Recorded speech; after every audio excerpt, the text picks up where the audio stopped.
You're listening to the Jefferson Exchange. Thanks for joining us. The JX starts today with the debrief, where JPR reporters discuss the stories they've been covering this week, including federal funding impacts on rural schools, staff cuts to a program helping low-income residents pay their utility bills, and a baseball team possibly moving to Medford. I'm Maria Carter, JPR's news director. I'm Justin Higginbottom, public health and safety reporter. I'm Jane Vaughn, housing, homelessness, and education reporter. And I'm Roman Battaglia, politics, environment, and sports reporter. Welcome all. Jane, you wrote a story this week about states possibly losing secure rural schools funding. First off, tell us what that is. Yeah, it's a little bit of a mouthful, a lot of S's in there, but the Secure Rural Schools program is run sort of through the Forest Service, and it basically provides financial support for rural counties throughout the country for things like schools and roads. It's specifically for rural counties that have a lot of federal land, which is exempt from taxes. So basically, federal government's trying to make up for that. You know, you can't get any tax dollars off this land, so here's a little bit of money. This act was originally passed in 1908 and then sort of reauthorized in the year 2000. And so it's been around for quite a while. And just to give you kind of a sense, last year SRS gave over $230 million to 41 states and 745 counties throughout the country. So it has a pretty broad reach. Yeah, definitely widespread. So why might these states and counties not get money this year? The bill is basically still just languishing in Congress. It hasn't been approved yet. The funding hasn't been approved. So the clock is kind of ticking, and I talked to some superintendents and other community leaders this week who are getting a little bit worried about that. I talked to Derek DeGroot, who's the Klamath County Commissioner, earlier this week, and he was actually in Washington, D.C., advocating for this funding to be passed.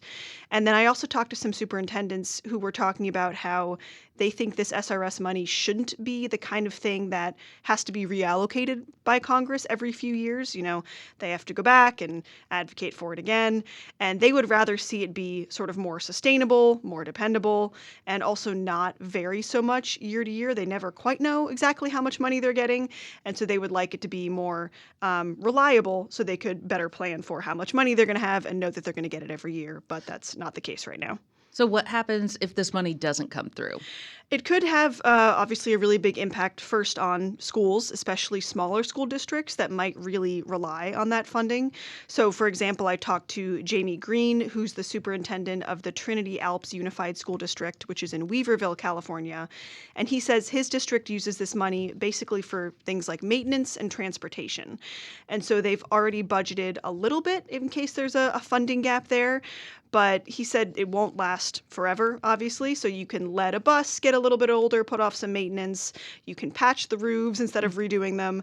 But eventually, you're going to have to make those changes, redo that roof, fix that bus, whatever it is. And so sort of long term, that could be a big problem for the district. So he's still sort of hopeful that the money will come through. And despite its name, it affects more than just rural schools, right? Yes, it does. So also counties. So like I said, I talked to Derek DeGroot, who's a commissioner in Klamath County. And Klamath County receives about $6 million a year from Secure Rural Schools. And so DeGroot says if they don't get that money, they basically would no longer be able to have a sheriff's patrol division. So that department is basically entirely supported by SRS money. If that money doesn't come through, DeGroot says that basically the Sheriff's Patrol Division would have to be cut in its entirety. He told me recently he was feeling a little bit more hopeful in D.C. He had talked to staff with the Speaker of the House, Mike Johnson, was a little bit more hopeful it would come up for a vote. So we'll just have to see if Congress ends up passing that or not. So TBD. As many stories are. Yes. Justin, you covered a shakeup at kind of another federal level program that provides utility assistance. Tell us about this program and how it might affect people locally. Yeah, so this is called the Low Income Home Energy Assistance Program, or LIHEAP. And this was created by Congress back in the 80s in 1981. And like the name implies, it basically helps people, it provides help to low-income residents to pay their heating bill or electricity, utilities like that. It can also provide funds to weatherize your home, so you save money on utilities. And it's pretty popular. In 2023, nearly 6 million households used this. They enrolled in it. And this month, the new Health and Human Services Secretary, RFK, did this massive restructuring with under his department, the HHS, and around 10,000 employees were fired. We're not sure if, those are temporary firings or layoffs or, what the HHS will look like in the future, but included in those layoffs were around 24 or so employees working at LIHEAP, at that utility assistance At the federal program. level. At the federal level, right. And those staff were basically responsible for getting the federally appropriated funds, those are appropriated by Congress, to states that then give it to county providers, and eventually it makes it to residents. So what's happening at the local organizations? Has anything changed?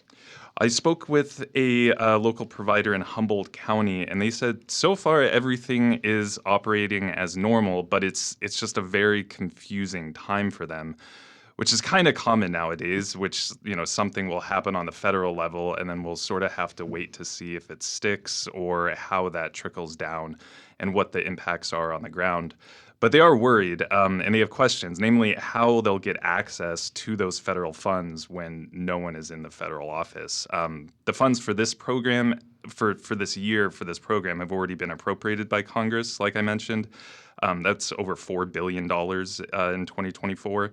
And it was appropriated in 2024 for this year. Yeah. And luckily for counties, over 90% of those funds have already made it to the states. So the majority of the funds are already in states' hands. But it's unclear how the rest of it make it to counties like Humboldt, or kind of what happens in the future if Congress appropriates funds to the program, but there's just no one in Washington to send that revenue out. So how important is LIHEAP in an area like Humboldt County? It's a popular program. So the Redwood Community Action Agency, that's the local provider in the county that enrolls residents, they say the program served over 4,000 households there since 2023. And the demand is actually higher than what they're able to supply to residents. So the funding they have is only enough to help less than 7% of the eligible population in Humboldt. So there are a lot more households that have income low enough where they would be eligible if there was enough money there. So who is using LIHEAP right now? So this program was especially important coming out of the pandemic because there was this moratorium on collecting utilities in California. People didn't pay their bills for a while because they didn't have to, but also because they were probably struggling economically. And those bills really got out of hand for some people. They would owe like thousands of dollars. And so this program helped with that. But also, Humboldt is PG&E territory, and I'm sure people have noticed this, but electricity rates have climbed over the years, so electricity is becoming more expensive. So this program is especially helpful for, say, elderly folk on fixed income who don't have extra income to spend on utilities. But again, so far the program is still available this year. Things are running normally, but we'll be following this in case something changes. Well, thanks, Justin. And now for sports, a line I don't get to say too often. Roman, you brought us a sports story about a potential move by a minor league baseball team. Who's moving and where? Yeah, the Eugene Emeralds team is looking at moving to Medford, and they're a high A Giants affiliated minor league baseball team, which I was told is important to mention. They've been around for about 70 years.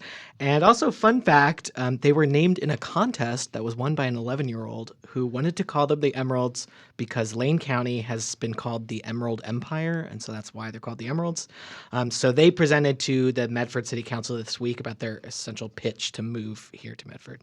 I hope that kid's gone on to a successful career in marketing. Who knows? Why are the Emeralds leaving Eugene? Yeah, so there's these new regulations that took effect this season about stadiums for minor league teams, and the current stadium for the Emeralds is just not up to par to those. They currently operate out of PK Park, which is owned by the University of Oregon, and it's also used by their baseball team. According to the current general manager, there's only one locker room that they can't even use while the UO team is there, so they have to use trailers outside. He said it's really embarrassing for the team.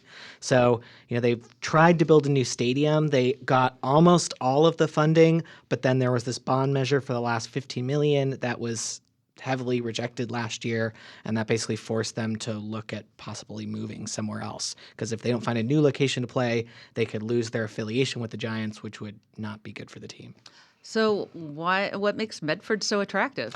Yeah, well, they think that Medford is the perfect market for a minor league team. Medford used to host a minor league baseball team, the Medford A's or the Timberjacks from 1979 to 99, but then they moved to Vancouver, BC.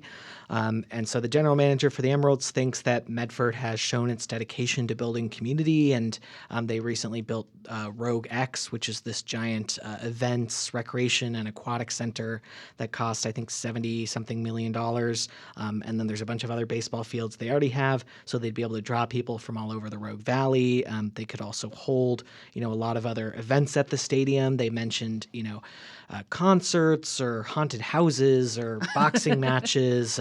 I think the Eugene Emeralds are known for doing a lot of different community events. Okay. They partner with like the Boys and Girls Club, and they do a lot of different special events for different cultural things and stuff. They had a special exploding whale day, I think, to celebrate. Hopefully we could keep that I tradition. know. I hope so. They had a whole mascot named Boomer who was, a giant whale. Which I hope they didn't explode at the end of the game. I don't know how that turned out. I now need to venture up to Eugene to see this mascot before it's gone. They also said that this would obviously bring in a lot of money for the city. It estimated it could generate $30 million in annual economic output, not like give to the city, but like generate in terms of people going to restaurants or staying in hotels or things like that. So it would bring in a lot of money along with extra tax revenue for the city.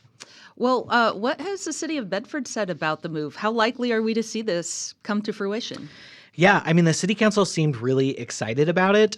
So it was the previous mayor of Medford and now the county commissioner, Randy Sparacino, who first started the conversation about this move. There are, though, definitely concerns about the cost of building this stadium, which is estimated, the stadium in Eugene was estimated to cost $90 million, which is a lot of money, and the city's not really sure how they would pay for that.